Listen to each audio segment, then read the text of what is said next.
You're not lazy. You never were. What looks like laziness on the outside is protection on the inside. See, your nervous system is designed to keep you safe.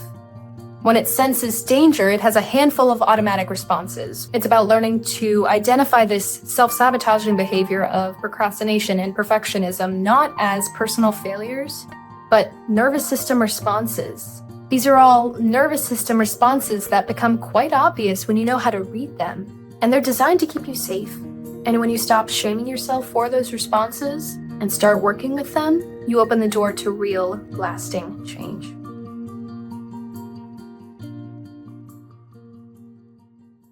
I want to start this off by talking about something painfully familiar to both of us.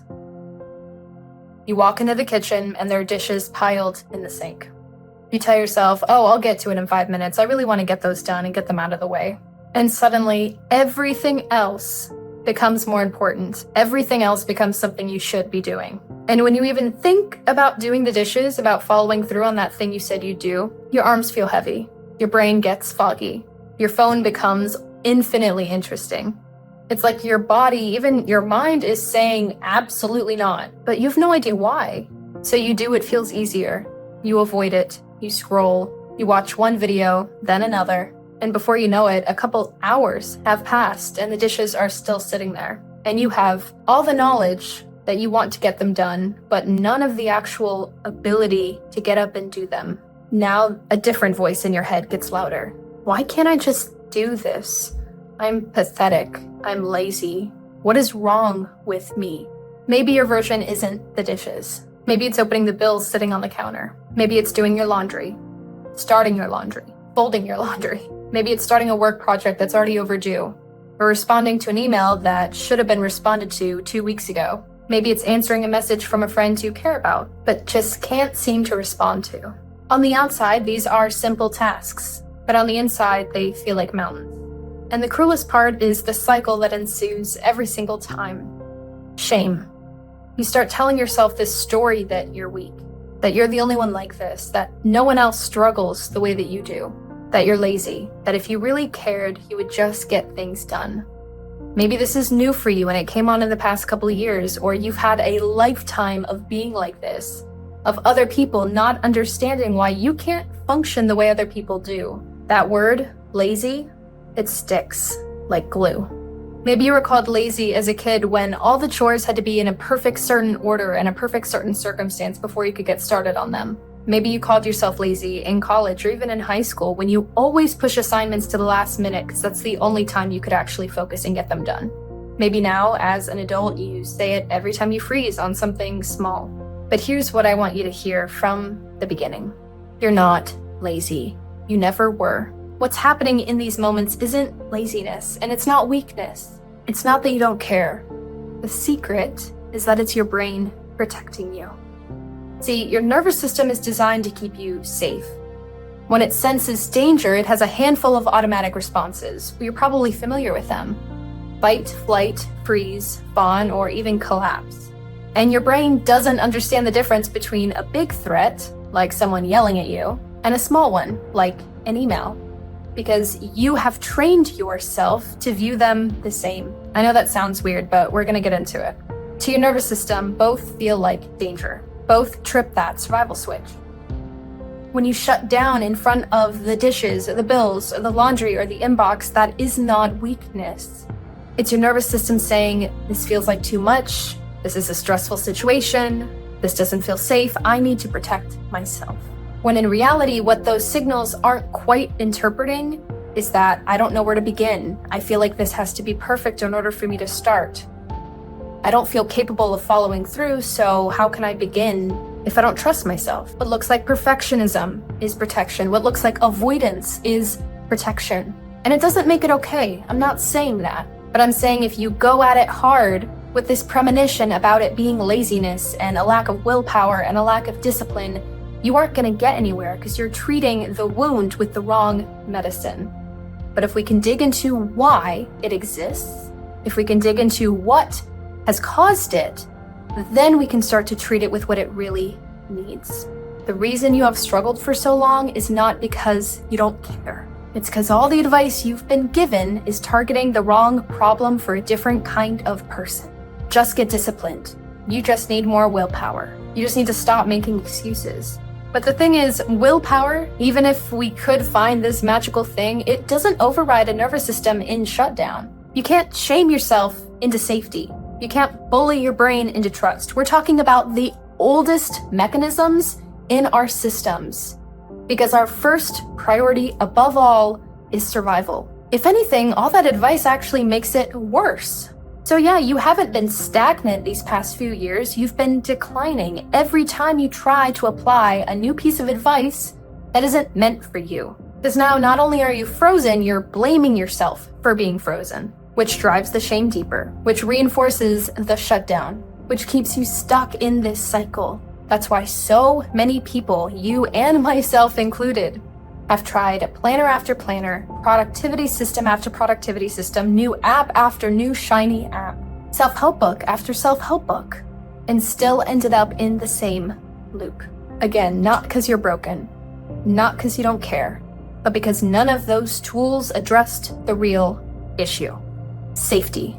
That's why I'm here. I want to give you a roadmap, the entire path to recovery that works with your brain, not against it. Because I have been there. This endless pattern that had haunted me my entire life drove me to rock bottom. It drove me to leave the new state I'd moved to drop out of school, to quit my high-end job. I could not live like that anymore. And the thing is, when your back is against the wall, you don't have anything else to lose. And it took me a little longer to get where I am now. It took me years. But it was through that pain that I established a path that you can walk, steps that you can follow, that no productivity advice can replicate. Because I couldn't live like that anymore. Life was not worth living if I lived like that another day. And I know you're there too. The roadmap is called the North Star Flywheel, a 4-stage system for transforming that shutdown into self-trust. Because the truth is, you don't need more random tips and tricks. You need a system that repeats, a cycle you can return to again and again for new seasons of your life that teach you how to approach all of this behavior, not one-and-done things that can't be recycled. But really quickly before we dive in, I want to offer you something. If what I'm saying already resonates, if you hear your own story in this, then I'd love to talk with you directly. I offer free one-on-one discovery calls for the program that digs into this roadmap from beginning to end. And these are free calls where we dig into exactly what's going on with you, and if what's going on with you is what was going on with me and all of the other clients that I service. Because they've all said the same thing to me, that I was the only one who could put into words what they were going through. I'll only explore the program if it's what you really need. The link is in the description. Now, I want you to picture something with me. Imagine you're standing at the bottom of a hill trying to push a heavy wheel up to the top. Every time you make a little progress, it rolls back down on you. You lose your footing and you slip. That's what self-sabotage looks like when you're trying to fix it with the wrong system. And oftentimes I refer to it as executive dysfunction, because that's what it is. It's a disconnect between your brain's ability to plan and imagine tasks and the ability to actually execute them. And this happens for a lot of reasons, from neurodivergence or trauma or abuse or all these different things that take us out of autonomy and take away our ability to say, I can trust myself to follow through on whatever it is I want to do. And ever since it started for you, whether it was in infancy, in childhood, or it was more recent, you've been trying to walk through life like everyone else who has those skills intact. And that's exhausting and futile and defeating. Now imagine instead that wheel is already moving. Slowly at first, but each push makes it a little faster, like it got caught by the wind. Before long, the momentum carries it forward, almost on its own. That's what it looks like when you work with your brain, not against it. Now, we all kind of have to go through a grieving period when we realize that everyone around us is pushing their wheel up the hill without problem every single day. And it sucks that we have to do all this work to build skills that most people have intact already. But here's the good news. Do you have to go through the ringer to rebuild what shouldn't have been broken? Yes. But you will come out of the other side stronger because of it. And that wheel will move faster. It'll move impassioned. It'll move with fire. Because all of us have something in common. We're passionate, we're creative, we're driven, we have things we want to do, ways we want to contribute. And that's part of what makes us really susceptible to executive dysfunction. But when all of this is in place, when you have the ability to accept your situation for what it is and say, okay, I'm not where I want to be, but I see that this is how I get there, I want to do the work. That's the North Star flywheel. And it has 4 stages. So let me walk you through them. The first is prime. And this is where everything begins. Before you think about action or productivity or performance, you must establish safety and acceptance.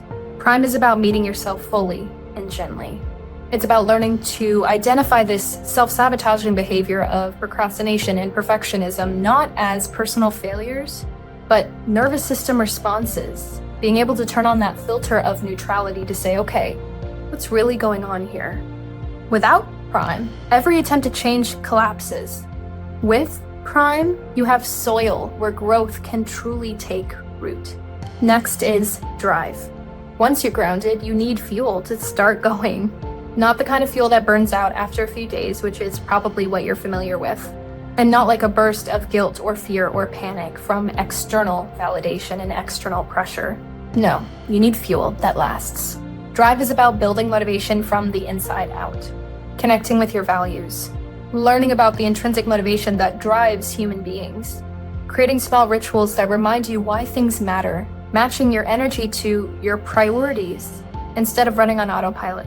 This is the stage where I should transforms into I want to. Third is clarity. And here's where the insight becomes real movement. Movement that can compound. Most people try to act without knowing what's actually stuck in the way. Clarity is about diagnosis. Is the resistance coming from fear, from fatigue, from friction, from fog? Once you know, you can choose the right tool. That's a pivotal part of this. It's not about plugging and playing with different types of productivity tools. No. You're learning to self-prescribe what you need, so you will never be in this position again. And that's what allows you to move forward, not with force, but with precision.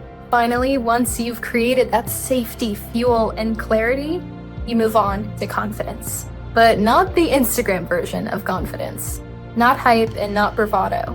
Real confidence, the kind where you trust yourself to show up even on bad days. Not even that, but the kind where you trust yourself to know how to alter and shift on bad days instead of expecting the same 100% all the time. Because that's part of the cycle you're stuck in right now. Here you build systems that reflect your capacity now and after this transformation, when you can actually build on all of this and start the workout routines and start working more reliably, to start taking care of your home better, to start taking care of yourself better. It starts here. You design workflows that hold you up instead of breaking you down. You stop waiting for this external motivation that you've relied on your entire life, and instead you have a foundation that carries you through. Confidence is where your identity and your infrastructure align, where follow-through isn't something you chase, something you live.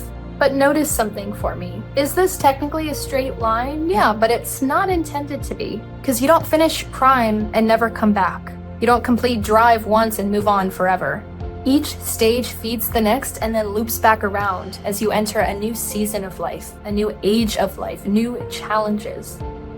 Finally, with the skills to approach them, prime creates safety, drive creates fuel, clarity creates movement, confidence creates stability, and stability loops you back to deeper safety. Every time you cycle through, it gets easier. Every round, the wheel spins a little faster, and it doesn't demand perfection. It just gets stronger the more you use it. And just another reminder that if this is explaining why nothing has worked for you, it's because you've been starting in the wrong place and you've been trying to force change without safety. This is the work I do, and it's why I offer these free calls. They can finally be the place to meet you where no one else has been able to. All right, so now you've seen the big picture. So let's slow down and we're gonna dig into prime today, the foundation. We're gonna begin with the truth that most productivity gurus aren't gonna tell you. If your nervous system doesn't feel safe, no amount of just do it advice is gonna heal that danger.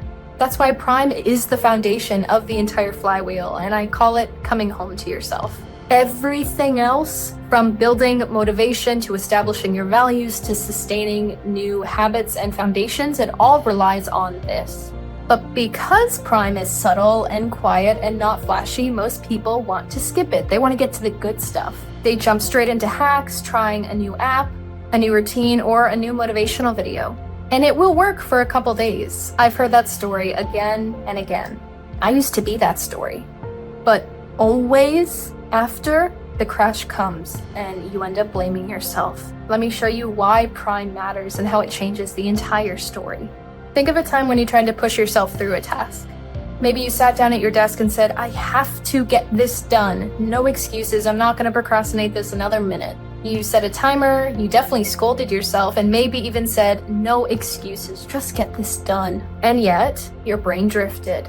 You found yourself staring at the screen, frozen, wanting to be literally anywhere else. Well, what happened? Your body didn't believe it was safe enough to engage. And until your nervous system gets that signal of safety, no amount of discipline is going to make any difference. That's why I teach this simple, radical truth. You don't need motivation first. You need soil. You wouldn't try to plant a seed in concrete and then scold the seed when it doesn't grow. But that's what all of us try to do when we're forcing productivity without safety. Prime is about softening the ground, softening all the years of pain that came before us, creating soil where growth can actually take root. And there are 5 core practices of Prime with examples for each of them. First is grounding. Imagine that you're about to send a really important email. It should take 5 minutes, but as soon as you open the draft, you feel your throat tight. Your brain says, I should have done this already. What if I say the wrong thing? What if they ignore me? What if I look stupid? Your heart rate spikes, your shoulders tense, and before you know it, you've pushed it off and you've gone back on Instagram instead. That's your nervous system actively shifting into a stress response. And it may not be about emails for you, but I'm pretty sure you could apply that example to many situations in your own life. So in Prime, the first step is not to power through, it's to ground. Grounding is the process of signaling to your body that I am present, I am safe, I am here. And in this scenario, I am safe enough to begin. This could be mindfully sitting for just a moment, taking in the sensations of whatever you're sitting on or the air on your skin, or taking a slow breath and reminding yourself of what you know is true. Like, I don't have to finish this right now, I just have to start. And naming what's going on with neutrality. Okay, I'm freezing here. Can we dig into that a little bit? Why does this matter? That kind of grounding and presence interrupts the stress response. It brings the prefrontal cortex, the planning and thinking part of your brain back online. Without grounding, your body is going to stay stuck in that fight or flight mode, that limbic system, that emotional brain, and you're going to be locked in resistance. With grounding, you create a doorway to possibility. Second is to celebrate micro momentum. A common trap is only celebrating the big wins, or even getting to the wins and saying, well, that was expected of me anyway. I just need to move on to the next thing. The bar gets higher and higher. You only let yourself feel proud when the whole house is clean. The entire project is finished. The inbox is empty. But for someone in shutdown, those goals feel miles away, which means you never get the reward. Prime flips this on its head. We celebrate micro momentum. One dish, one line of text, one item moved from the counter to the trash. Because it's not about the actual thing you're accomplishing. Yeah, it's really not that much progress. It's the fact that you're proving to yourself that you can start when you have a history of not starting. I've had a client who struggled to do laundry, and I've been there myself many times. Weeks would pass and the pile would grow. When we applied that micro momentum, her goal was to only do a couple pieces of laundry or to fold a couple pieces at a time. And suddenly, the stakes lowered and she felt safe enough to begin. And most times when she actually got started, she felt fine continuing. The win wasn't that she was working on the laundry, it was that she started. She could trust herself to follow through. It was proof she could act. Micro momentum rewires your brain's reward system. It teaches your nervous system that progress is possible and action is safe. The third is noticing without fixing, and it's harder than it sounds. Most of us, the second we notice a pattern or something we don't like, rush to fix it. I'm scrolling again, I need to stop. I'm avoiding again, I have to get through this. And of course, that negative self-talk spiral ensues. Or even if you're not using any shaming words or blatant self-criticism, it still reinforces that shame that you're not capable. Prime teaches you to notice without fixing. You pause and you observe. Then you say, I see that I'm avoiding this task. I notice that I feel tightness in my chest. I notice that I'm trying to distract myself. And then you let that awareness sit. Why? Because the act of nothing creates distance. Distance from you and this behavior. Instead of drowning in shame, you step back in and see the pattern. Objectively, that gap between noticing and fixing is where self-compassion grows. And self-compassion is what starts to dissolve the self-shame spiral. Fourth is the reframe for procrastination and perfectionism. They're usually just treated as evidence that you're lazy and that you're broken. But in Prime, we view them as protective patterns. Procrastination says, this feels overwhelming. I need to avoid it. Also, I don't collapse. Perfectionism says, I need to know that I'm going to do this perfectly if I'm going to begin. There's no point in doing it if it's not going to be complete. And I want to avoid that judgment, even from myself. Now, reframing turns that self-attack into curiosity. It changes the question from what's wrong with me to what is my brain trying to protect me from? And fifth is releasing that performance pressure. And this is so hard for high achievers. If you've lived your entire life measuring yourself by performance or accomplishment, it is terrifying to let go of that metric of your worth. Terrifying to let go of that pressure. But here's the paradox. The more pressure, the more likely your system is to shut down. Performance pressure says, I have to do it all and I have to do it perfectly. Prime says, I only do what feels possible right now. Is that where we want to end up? No, of course not. Of course we have goals and things we want to accomplish, but you're not there right now. And the sooner you accept that and accept where you're stuck, the sooner we can get you there. Presence before performance. That's the shift. But let's talk about what Prime isn't. It's not laziness. It doesn't mean giving up and doing nothing. It means building safety so action is possible. Action is the goal, but reframed action. That's another piece of this whole thing. When people are undergoing this transformation, they're usually going in with who they want to be on the other end of it. The Superman or Superwoman they want to turn into. They want to be able to accomplish a whole to-do list without flinching. And then they come out the other side of it. Yes, they're fully capable of doing all of these things, but their goals have completely changed. The things that mattered to them changed. They figured out that they wanted them from a place of desiring external validation. So the goal isn't to find a way to participate in hustle culture. It's to rework your relationship with productivity. And Prime isn't indulgence. It's not about avoiding responsibility. It's about meeting your nervous system where it is so you can take responsibility sustainably. And lastly, it's not quick. Prime is slow, but slow means it lasts. And considering that you've had a lifetime of this, I think you can wait a little longer. Now, we started this by exploring the whole flywheel and we dug into Prime in depth.